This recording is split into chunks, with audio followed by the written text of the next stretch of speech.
gates and dungeons. What are they? Where do they come from? We're here to talk about everything you need to know about them. But first, I gotta give the old spoiler warning. We'll be talking about events happening in the manga, so if you're somebody who does not want to be spoiled, please click away from the video. This is your spoiler warning. You have been warned. Gates are magical portals that connect the human world to a different dimension. The other side of these gates are referred to as dungeons. Dungeons are pocket spaces from the chaos world. These gates can pop up just about anywhere, whether it be in the middle of the road, inside of a school, or even the sky. Typically in these dungeons lie magical beasts who are led by what's called a dungeon boss. Even the weakest of magical beasts is stronger than the average human, and these monsters are affected by conventional weapons such as guns and rifles. Once the dungeon boss has been defeated, the gate connecting into the human world will close in 1 hour. Defeating the boss plus extracting all valuable items and recovering the corpses of the magical beast from the dungeon is what's referred to as clearing a dungeon. If a dungeon is not clear after the 7th day of opening up, a dungeon break happens, where the magical beasts inside are able to get out into the human world.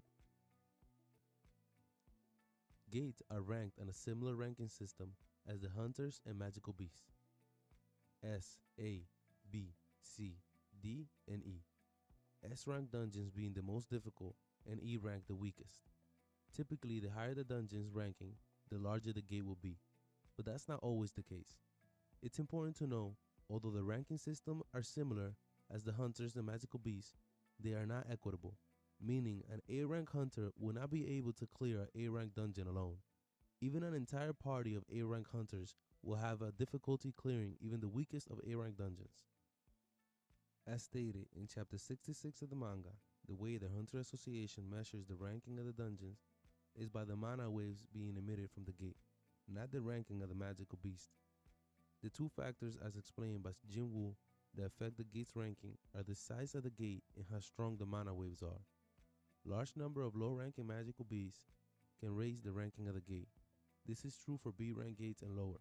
However, their mana levels aren't high enough to be in an A-rank gate. This method of ranking the gates is not necessarily the most accurate, since there have been instances where the dungeon is actually way more difficult than the ranking of the gate suggests. For example, the C-rank gate that Sun Jin-woo went in with Jina's friend Han Song-ji and A-rank hunter Kim Joo, later Shadow Soldier Iron. The gate had a C rank, however, it turned out to be a red gate. A red gate is a special gate that only appears in high-ranking gates B rank and up. These gates have unique qualities to them besides their distinct red color. A red gate starts out looking like a regular gate at first. It turns red once humans pass through the gate. After turning red, the gate can no longer be accessed until one of 3 events happen.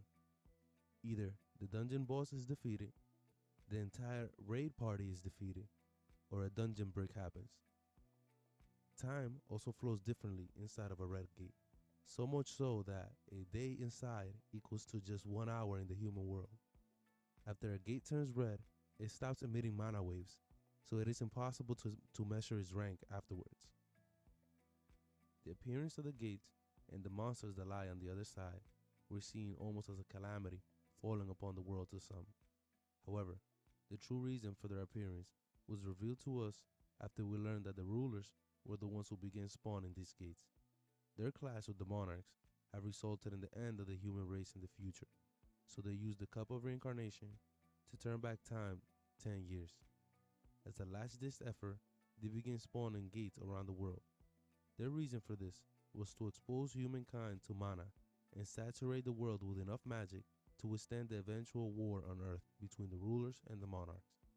Also, the awakening of humans would allow them to raid these dungeons to gain valuable items such as essence stones, mana crystals, the corpses of magical beasts, and magic runestones that can be turned into powerful weapons that would allow mankind to fight against these beasts more efficiently. Gates are only exclusive to the rulers though. The monarchs have been shown to be capable of creating similar portals. Even Sung Jin-woo, after awakening the power of the Shadow Monarch, was able to create multiple portals at a time. It does appear that the monarchs are more proficient in this ability than the rulers. We've seen multiple monarchs like the Monarch of Frost and Monarch of Fangs go back and forth from the human world to their own realm with little to no problem, whilst we haven't really seen the rulers use it with the same kind of ease.